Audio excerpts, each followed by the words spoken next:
Welcome to another episode of Unsubscribe, the Demand Drive podcast. I'm one of the hosts today, AJ Alonso. I've got my co-host with me, Alex Ellison. Doing good? I was doing good until one of our guests today hopped on and just called me a nerd straight off the bat. So we'll see how the rest of the podcast goes, you know. The guilty party in question is Junior Lartey, his marketing sidekick, Taylor Dahlem. The Pickle Boys are on the podcast today. We're really excited to have them. How are you guys doing? So good. I love the Pickle Boys, dude. That's like original. That wasn't pre-planned.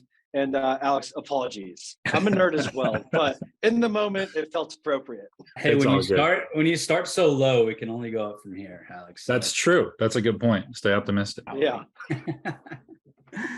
So we've got the Pickle Boys, as I affectionately call them, in the outline that I built for this episode to talk about some sales and marketing alignment, very broadly speaking. That's the broadest stroke that we can paint for the conversation. And then we'll get a little bit deeper into a specific scenario that they've sort of cultivated internally and really built out into a brand. But before we get into the meat and potatoes of the conversation, let's meet these guys. If you don't know who they are, get a bit of background about themselves and what Pickle is all about. So Taylor, you're technically first up on my screen in terms of order here. So give the audience an intro of who you are, what you do at Pickle, and what you guys are all about. Yes, not surprised about starting first. Makes a ton of sense. Yes, I am the kind of head of marketing, de facto VP, manager, director, wear pretty much every hat here at Pickle when it comes to spreading the word that we're helping sales teams capture and share their Zoom meetings and be able to share that across the team and across platforms to keep everybody on the same page and in the loop of what's happening on the revenue side of the house. As far as personally, I really started at Pickle 2 weeks after the company kicked off in March 2020, right when the world was deciding to close up. We were starting, and so I came on. One of my best friends from back in high school, Birch. He's the CEO of the company, so of course, a little entitled on that sense of getting a shot, but at the same time, it was just three guys with a good idea, and then from there, what we've built is really nothing short of incredible with how many things could have went wrong in the startup world and we could have closed doors before that. But as the years went on, I was kind of the de facto SDR, just setting as many meetings as possible, just trying to talk to as many people as possible, moved into a more closing role once we had an actual product to show as an AE. And then from there, that's when Junior came on board. We were kind of a tandem AE team. And then, at that point, we did need a presence other than my moonlight blog writing days where I'm just trying to kick out some content. We decided we needed to go all in on that because what we're about to talk about is a reason for it. We saw a lot of success on that side of the house. And so I decided to make that jump and build that inbound department myself. And then from there, it's growing and Junior's been a big supporter and a big reason why we're doing what we're doing and talking about what we're talking about today. But that's a little bit about me. Beautiful. I'll jump in.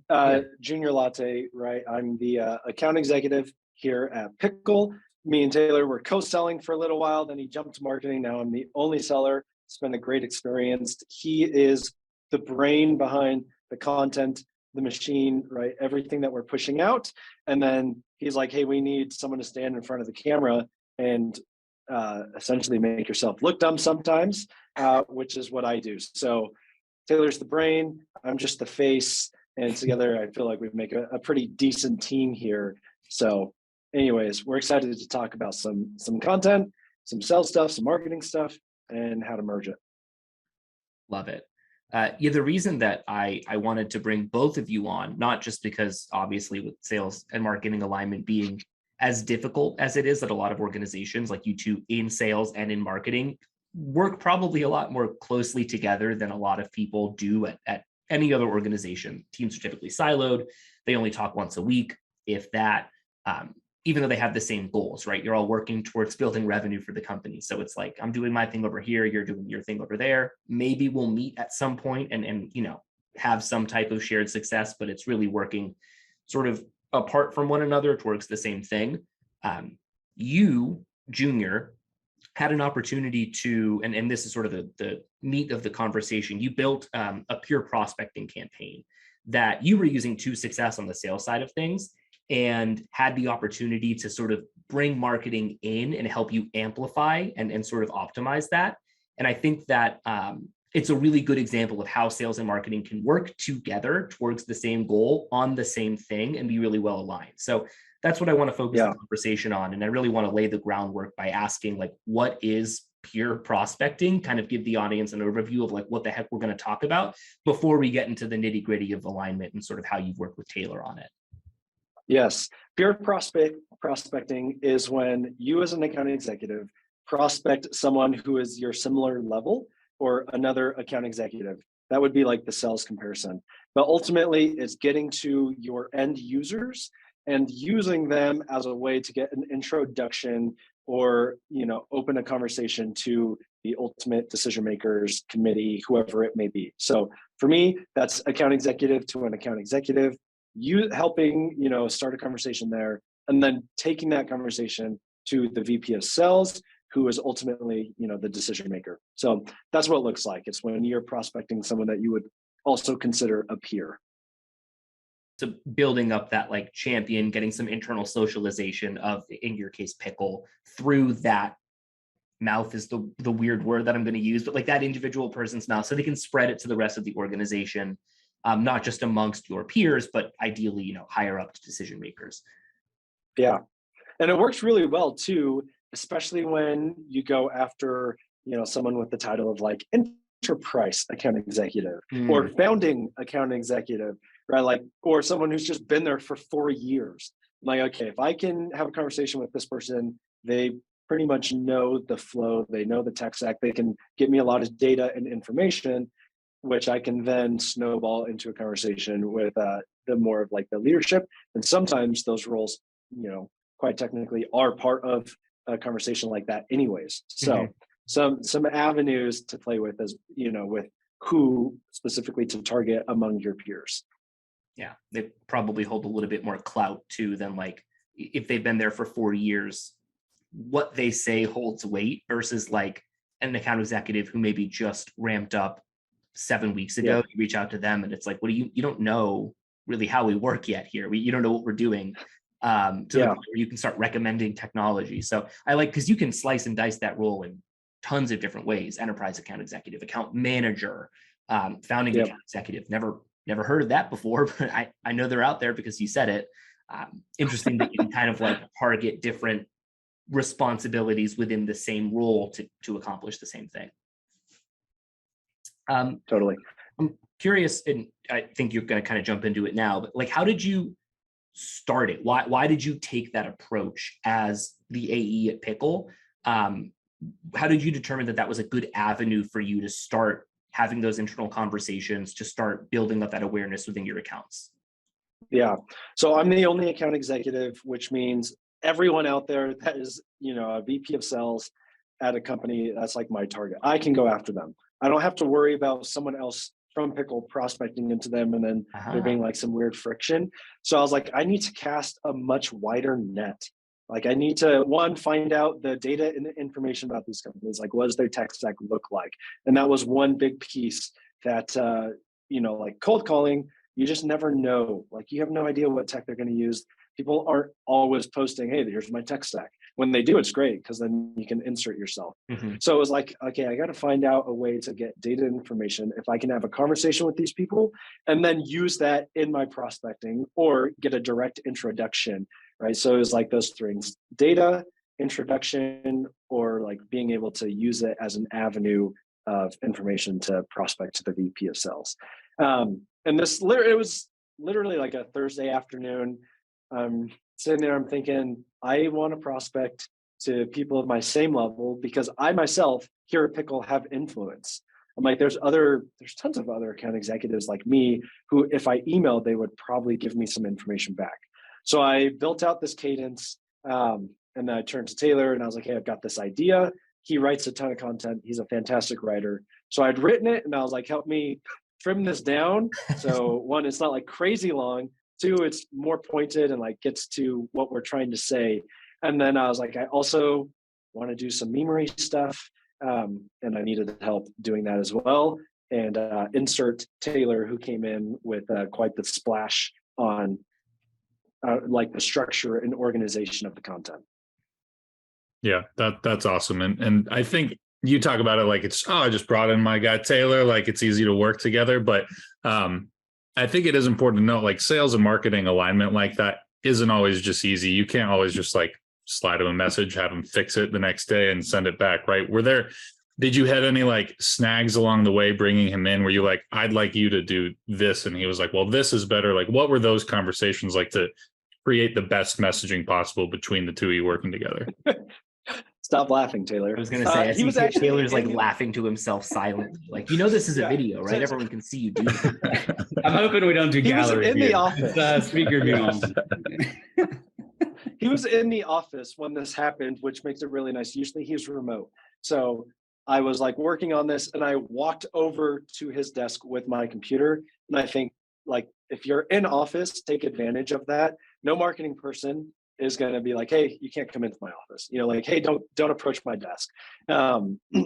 So if you're in office, take advantage. But then I like plopped my computer in front of him and I was like, can you help me make this better? Like, I just asked for help. Help me make this better.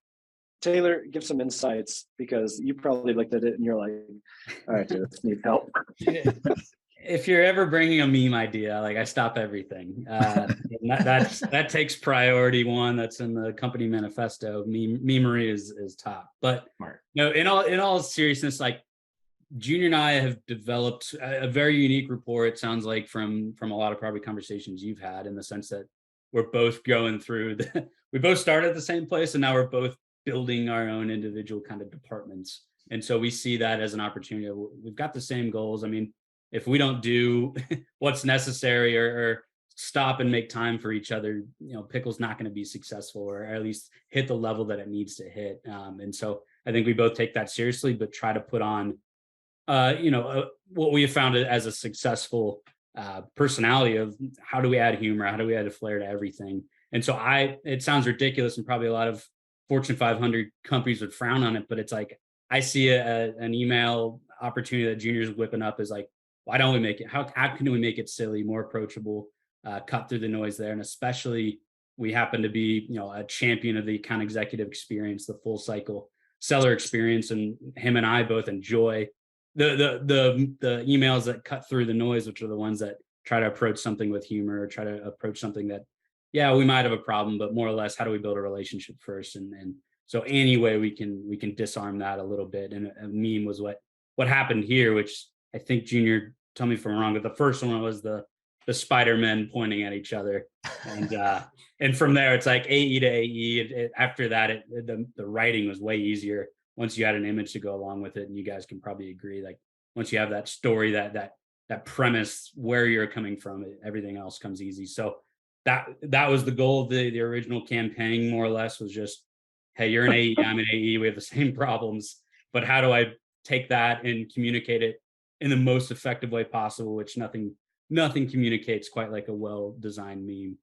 So that's just what we worked on. And then from there, I think that same week we cranked out 4 or 5 more memes, right, Junior? That was the Halo one. And then there was Lord of the Rings, freaking Smeagol. There's all kinds of stuff, but that's where the wheel started turning for sure. I'll make sure to include all of those memes in the show notes so that everyone can enjoy them. But yes, I wanted to just like back up for a second, because it sounds like from what I'm hearing, Junior, you start this campaign, you see some traction, some success. You're like, oh, like as an AE reaching out to other AEs, I'm getting more conversations, more introductions, more data, all of the things that you hit on.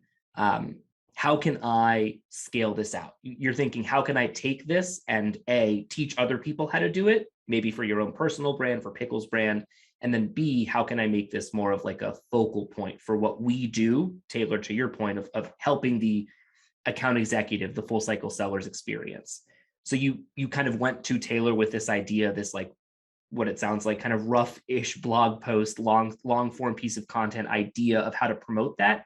And then through working with Taylor, you were able to kind of polish it a little bit, create some memes, some more social posts around it. Like, what did you create to help take this idea from just, I have an idea and I think it's a good prospecting campaign, to now this is like what we do. This is what Pickle wants to be known for in the space?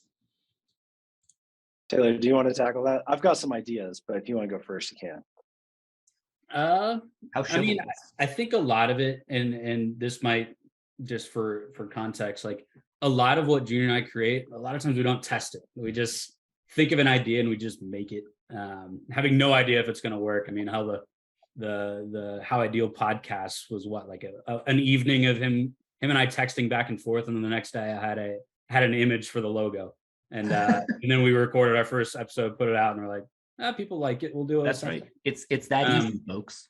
Yeah, and Don't that's give away the secret to podcasting. What are you guys doing? yeah, it's kind of really what it was. I'm sure there's a ton of market research that we also put into it that I just didn't get CC'd on. But either way, it started working out, and that's what led itself to this concept of, one, it's how Junior's approach to social and LinkedIn and building his brand has been really interesting, in the sense of he just puts it all out there, right? Like I'm sure you've seen some of his stuff where he just, I never told him to do this. It's probably a marketing PR nightmare, but he just throws his emails out to the public and lets them do what they may with it. At least he blocks out, personal information, but for the most part, Pickle's out there. Pickle's exposed. We just want to show AEs, hey, we're going through it just like you all. Here's how we do it. And that's how his content, I think, really resonates. And from there, when it came to this campaign send, more or less was, hey, we tried this, didn't know what was going to happen. In fact, I think we probably made the meme before we even wrote any copy or had really any ideas. I don't remember, Junior, exactly the timeline, but the concept was like, let's just try it, let's just send it. And then once we got the results back, he just posted about it. And then from there, enough interest in like, oh, this is gold. That's kind of when we both decided, like, there's more we can do to this or with this information.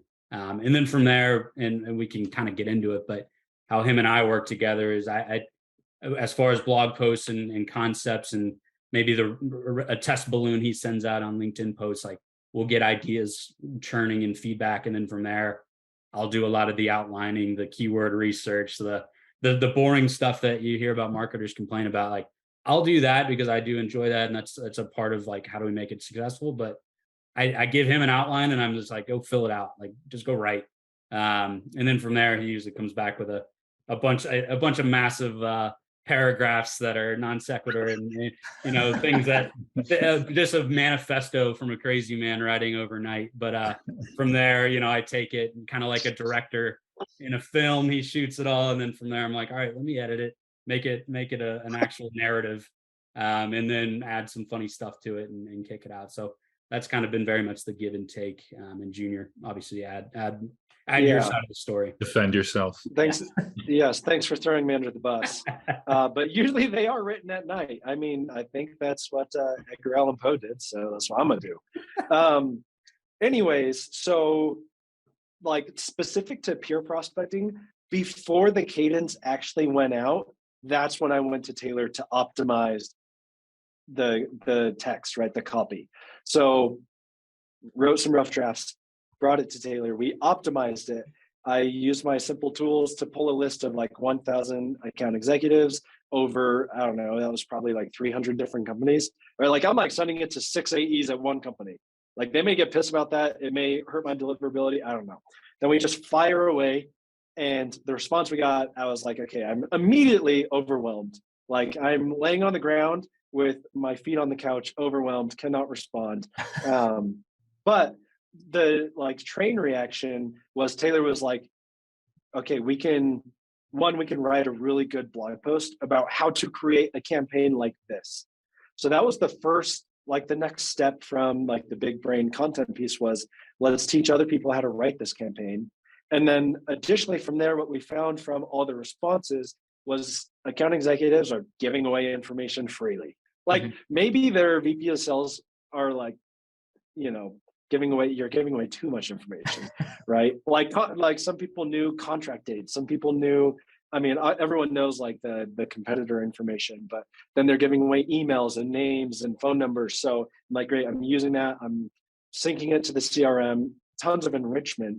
And then Taylor goes, hey, where a lot of these people use our competitors. Let's write a blog post about how Pickle compares to these competitors. So now we're working on an additional piece of marketing content that all stems from this little campaign, from a simple, quick idea. Right. So now like the content is really flowing, and it hit marketing initiatives, and it certainly hit what I was trying to accomplish as well. Yeah. It's this nice feedback loop that you guys created between yourselves, where it's like, look, I'm sales and I gathered all of this intelligence for marketing. Marketing crafts content based on that intelligence, pushes it out, draws more people into sales, who gets more intelligence, and it just keeps feeding itself over and over again. That's really cool. Yeah. Yeah. One specific piece that I loved, and this totally came from Taylor. So we wrote the blog post, and the very first time we did this, it was kind of crazy. We post on LinkedIn, say, hey, I wrote this blog post, drop a spider, because it was the Spider-Man meme, right? Like, drop a spider in the comments and I will DM you the link on how to create this campaign. I think right? I was one of the spider droppers. Yeah.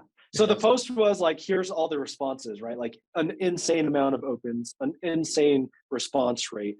And so just helping people create, and then tons of people are going to our website, right, under our resources page, and then we can retarget them if we need to. That's more of Taylor's thing. I don't really care about that. But I just was like, this is really cool. Look at how many comments we're getting. This is insane. I'm connecting with people that I wasn't previously connected with. So yeah, we started to create something much bigger than just a simple 3-step campaign to get data and information. Yeah, that's awesome. And I want to jump back a little bit to the first step you took there in that feedback loop, AJ, you just mentioned, because I think it's a step that can often be missed, especially as companies get bigger and sales and marketing get more separated. And it's the fact that you wrote a draft and then just gave it to marketing, which, like, especially at a larger company or like a lot of SDRs who don't have a rapport with anyone on the marketing team, they'll write a draft of an email, maybe show it to another SDR, but then they're just going to start sending it, right? And that's how they kind of experiment with it. But in doing that, you're also basically using potential prospects and like closed won deals down the line as kind of guinea pigs. And so I think it's cool that by going to marketing first, by going to Taylor first and saying, hey, like, this is my idea, I'd like the wording to be better, or what have you, you kind of avoid that issue because you polish it up all the way before you send it out. And I think especially for smaller teams like you guys have or that we have, that's super important to be able to make successful messaging, right? Yeah. I think a big piece too was Taylor just being like, dude, this is a badass idea. Let's deploy, right? Like, and it's very low lift. It's like the ask was pretty low lift to marketing. And we just worked together to figure this thing out, as compared to like asking for a ton of resources from marketing, right? It's like, hey, I wrote these 3 emails. I'm just trying to optimize them. Can we look at them together? And Taylor's like, this is badass. Let's do this. Let's deploy. And he jumps all in. So from both sides, from sales, make it a low lift, like bring the majority of what you're trying to accomplish. And then on the marketing side, like, be supportive. Like, if your account executives are trying to do something new, even if you think it might fail, be supportive. If it does fail, hold back that I told you so. But there's a lot of perspective from both sides. Yeah, I think that's super important. And I want to know, we talked about this sort of pre-show in terms of like what would have happened to this had you not done any of that, had you not got marketing involved and you sort of stuck with, Alex, your scenario of like, I'm just an AE or an SDR at a larger organization. I don't have a great rapport with marketing. I want to test this out. The way that you described it was that like, and this is probably the case for a lot of AEs listening right now, is you have this great idea, you make a LinkedIn post, you add some screenshots, you get a ton of engagement, and then like, that's it. There's no follow-up. There's no additional messaging. It's just a flash in the pan of like, I did this cool thing, probably get some meetings, get some new LinkedIn connections, but then it fizzles and you go back to being an AE again, doing the same thing over and over again. Is that what you think would have happened if you didn't involve marketing at all? And like Taylor's involvement there, kind of adding that consistency and sort of polish to a lot of the stuff that you were doing, obviously being instrumental to your success. Like, speak to the AEs out there who don't have that kind of support, what they could do. Yeah, it would have been a one-time send, right? I would have pulled this list, put them in this queue, and just see what happened just this one time. Whereas Taylor was able to make it a repeatable thing. Like the cadence is live, in outreach. I am constantly adding account executives to it daily. Like when I prospect a VP of sales, his account executives are still getting a very similar cadence and email. So he made it way more repeatable, and it just optimized responses, because it was a rough draft, a rough draft. Taylor, maybe you can speak to that more, but it was like a great idea, man. That was such a great idea, but it was rough.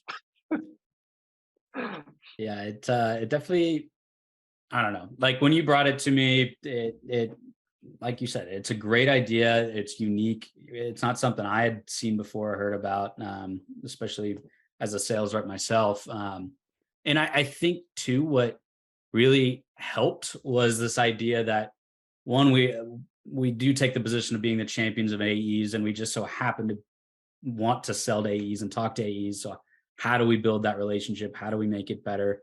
Like Junior mentioned, and aligned with my goals of, as a startup, it's not necessarily how much, like what type of traffic you're getting. It's just, can I get anybody to listen and to the site? And even better, it just so happened to be the end users, the people we want to champion Pickle and know about Pickle.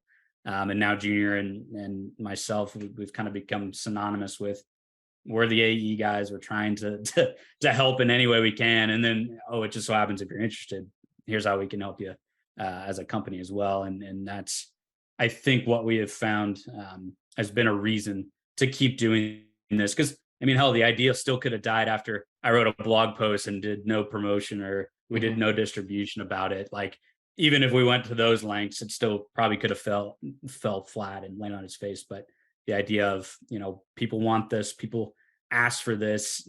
I don't think we always joke about it on the podcast, but why we created that and why we really create anything is there's a ton of stuff out there, like one-off tactics and tricks and how to do a cold call opener better. But there really isn't much telling a full story of like, here's exactly how I landed this deal or how I went through this process. And that transparency, I think, is something that Junior's become a cornerstone of. Here's how I did it. Take it or not.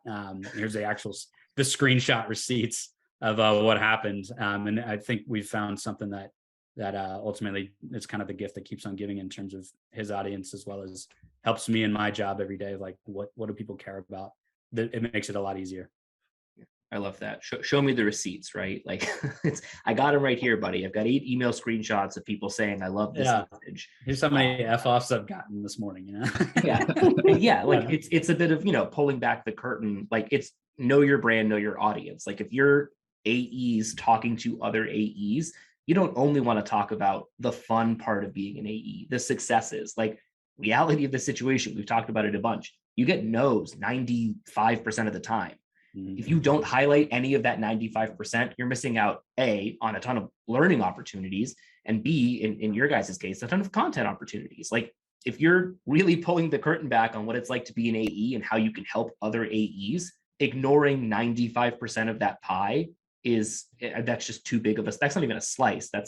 If that's a slice, eat less pie, but you're ignoring way too much of that to tell a full story. I regularly eat 95% of the pie. That's why. It sounded like it came from a familiar place. Yeah, exactly. I wasn't going to say that. I'm curious. So this is obviously a great example of this, peer prospecting. Has it either given you confidence, inspiration, ideas to do this with like every campaign moving forward that Junior comes to you with, Taylor, or is it just the best ones, just those badass ideas you're talking about? How do you then decide, which of these ideas you're going to run with on the marketing side and really put the full effort into versus ones you can just like maybe let Junior like take that one on their own sort of thing? Yeah, I think we've gotten a pretty good barometer in place of like his posts, seeing like what his engagement's like what are people asking for? Because that's the best research, right? I can go on, I can go do a bunch of keyword research and all this stuff all day on AdWords or on Ahrefs, whatever. But ultimately, I'm seeing our audience interact with him and the questions they ask after the fact. Oh, there's an idea. We've got some bigger plans too, but one, for instance, and Junior might be able to talk about it a little too, of like, we wrote another blog in a similar style. Then like the very next week or week after called hypothesis prospecting. And it's this concept of, again, a prospecting idea, but it's more directed to a VP of sales persona of like, hey, here's probably what's happening based on the stuff I'm seeing, how close am I? And using that kind of language. And so we took that concept that he was sending emails about, and I think you had probably been doing that for a lot longer, Junior, before we wrote any content about it. But we started going back and doing like a postmortem of like, what else have we seen that's working? What else has been going on over all this time? Because he's sent thousands of emails, like there's some good nuggets in there. And so that was another one, a similar process of, and it almost like reaffirmed like, oh, this can be like systematized or something that we can do more regularly. Is I find what's working, what's interesting, try to do some research around it, figure out lookalikes, where we want to target. And then from there, say, hey, Junior, here's an outline. Here's what I'm thinking. Add some color to it or your own flavor. And then from there, go in, edit it, add my own humor and imagery and content and stuff like that. And then hit publish and distribute like crazy. And that's turned itself into how we're approaching some upcoming projects as well. We've got kind of an AE playbook we're working on. The podcast, those ideas, like the questions we bring there have now turned into what can we ask real AEs that we get a real response, and then from there can do 50 other things with it, with just one response to one question. Is kind of how I've built our model around, and it's worked so far. Very cool. Yeah, I don't know, Junior, if you wanted to add anything to that. I like the sort of system that you kind of built based on this initial like idea of like, I have a campaign, can marketing help? Cool. Now that we've done this enough, we've started to establish a way to keep doing it over and over again with future campaigns. I don't know if you had another point to make on that, Junior, based on what Taylor said in terms of how you've sort of come to him with ideas and he's fleshed them out and you've added your color. Yeah. I'm not the only one who's come with the ideas. Taylor has also come with ideas about the referral blog, for instance. Taylor was like, hey, I want to get out this referral blog. I know that you've got a few like email pieces where you've asked for referrals and have gotten introductions. I think this is a domain that we can dominate, right? Like Pickle can really be a place for account executives to come to learn and understand how to actually ask for referrals, something that salespeople should do more often, but don't. So he sends me an outline and I write late at night ramblings, Edgar Allan Poe style, but it's like the balance both ways is he's got an idea that supports initiatives that I also have, right? Like asking for referrals. And it's something that I know I'm decent at and can provide value to other account executives. We can use it in the hub, right? So it's the balance going both ways, not just my ideas to him, but his ideas to me to enrich, website traffic, but also credibility for me when I post on LinkedIn and say, hey, we wrote this blog about how to ask for referrals, or here's some screenshots on how to do it, right? It's like building credibility for Pickle. It's building personal credibility for me. And in tandem, it works really, really well. I like that. It's got to be a two-way street.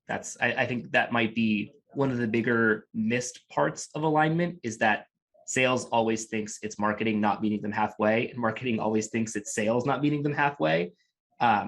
There's so many like best practices out there in terms of like what you should be doing to really foster alignment between the departments. And really, even if you want to throw in like revenue and product, like anyone that's responsible for driving pipeline for an organization, it's never anybody else's fault. You always you have to take some type of responsibility or onus to meeting someone halfway. And I love that in your case, for the two of you, it's like obviously Junior on the AE side of things, like I can provide a lot of the screenshots, the actual tangible like pieces of content that we want to include in the broader idea that we're publishing. And then Taylor, for you, it's like actually the creation and distribution of that content so that you're both meeting each other in the middle and producing something that helps the two of you. That's it. That's the that you got to squeeze. Go ahead. Awesome. Oh, okay. I've got some thoughts. I've got some quick thoughts. Yeah. I just pulled up text. This is between me and Taylor. It could be Slack, but I texted Taylor I was like, hey, Taylor, some companies are out there like buying podcasts. And he says, well, yeah, it helps them control the audience. And I said, it's a freaking good idea. Maybe we could do something like that. And he says, yeah, some of our competitors have their own podcasts. I said, maybe we could do it as good or better. What if we just break down deals? And he's like, yeah, let me look. I'm like reading. He's like, let me look and see what is out there. And then we came to this conclusion that not a lot of podcasts are focused on how to break down a deal. A lot of them are focused on just prospecting, right? That was like 10 texts that we exchange. It looks like I go to bed and I wake up and Taylor has sent me a logo. He's like, look, we can call it How I Deal. Here's a logo. Let's put together an outline. Like it was that fast. We exchanged 10 texts. I go to sleep, wake up, and we're rolling. So while like I'm maybe oversimplifying it, like you can deploy fast, you can move fast when there's alignment between sales and marketing. A ton of value there. Yeah. You brought it up, Taylor. I think it was like you just wanted to deploy it. Like you had this idea and it was like, let's just do it, right? Done is definitely better than perfect in a lot of cases. And if you had just waited and had 30, 40, 100 messages back and forth about the podcast, we might be sitting here right now and How I Deal could not exist. But at this point, how many episodes deep are you guys? We just recorded 25 or the 25th. We actually have published 23, but we work on a very, very tight margins here. It's like, do we have a recording to kick out? Let's get one real quick. But no, it's one of those where we're starting to now see kind of bookings out, which is really cool. That means people trust us that it's a good concept that's going to help them. And yeah, we're 25 now. That's awesome. Yeah. So as we kind of wrap here, I just wanted to grab some final thoughts from the two of you. If there was like one thing that you wanted the audience to take away from this episode, if they're in sales, in marketing, kind of an individual contributor within an organization that doesn't have alignment, they want to foster it, they want to start building up the relationship between those teams. One thing that you want someone to take away from this episode that they can bring back to their company and make some actual change. Yeah. In every deal that you're working, you're trying to build a champion, but internally, you also need champions, right? Taylor, he's like my best friend. He's my champion. It is nice that there's only two of us, like very small company, very small department, but go internally, build your own internal champion, make friendships with people in marketing because they will optimize everything you're doing. And they can do a lot, not just for you, but the sales org as a whole. Taylor, you go. Thanks, Junior. My biggest takeaway, probably leaning more marketing, obviously, but the concept that we brought up a lot here is just do it, right? Like it really is as simple as here's an idea, let me just run with it. I know most larger companies has a lot more checks and balances and legal processes to work through, and it's just a lot more careful, but I've been on a few calls with different various marketers at much larger companies, or I was trying to be trying to find mentorship, and they end up like, wait, you're doing all of that? And I don't even realize it until somebody from that kind of role looks at what we're putting together. And it's like, oh, it's just you and Junior. And so that's what's amazing to me is like, I don't know, we're just trying stuff, and we've had a lot of flops, but at the same time, we've had as many successes, and realistically, it's just start, right? If you've got a good idea, like Junior said, find the internal champion, build a relationship.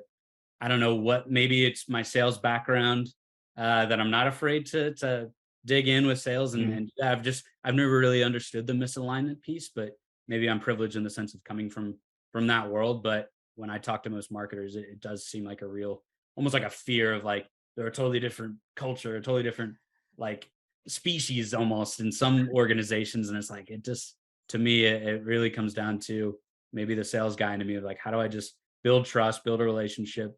Because ultimately, we've got a lot of stake in the sense of if it doesn't work, Pickle could just die and everything we've worked for isn't gonna to succeed as much as like some of these bigger companies where people are afraid to make a move because I think they'll set back in one of their KPIs or something will happen. Like for us, there's real stakes, and we don't see any fear in trying stuff because if we don't, what's the alternative? We'll just close. So I don't know. That's kind of helped to breed some urgency of how do we create stuff fast and just try stuff fast. And so far it's working out. Awesome. Love it. A lot of good lessons in this one. So thanks, Taylor and Junior, for jumping on the show and being part of it. If people want to get in touch with you, learn more about Pickle, listen to your podcast, where can they go? How can they continue this conversation with you? Yeah, the plug would be both him and I are on LinkedIn a ton. Either find Junior Lartey or Taylor Dahlem. I've got a pickle emoji right in front of my that you won't see anywhere else. So just find that. But we're on LinkedIn a ton. We post about how I deal, as well as our various blogs and things there. So find us on there. As far as every other pickle piece of content you want to find, go to pickleai.com or pickle.ai. We actually have that URL as well. So either way, visit those sites, check out our AE playbook. It's still a little work in progress on filling it up, but we've got a lot of good stuff coming that ultimately find us on LinkedIn and you'll find everything else from there. Quick plug, if you do absorb the peer prospecting article or how to build a champion, or asking for referrals and you have questions, hit me on LinkedIn. More than happy to chat and provide some insight. Beautiful. Awesome. Well, thanks again for being here, guys. Really appreciate it.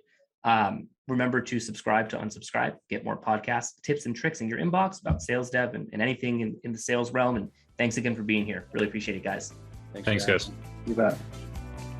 Thanks for watching this episode of Unsubscribe, the Demand Drive podcast. If you want less of those nasty unsubscribe emails in your inbox, go ahead and check out some of the content we have to the left, and make sure that you subscribe to Unsubscribe to keep your SDR team in tip-top shape.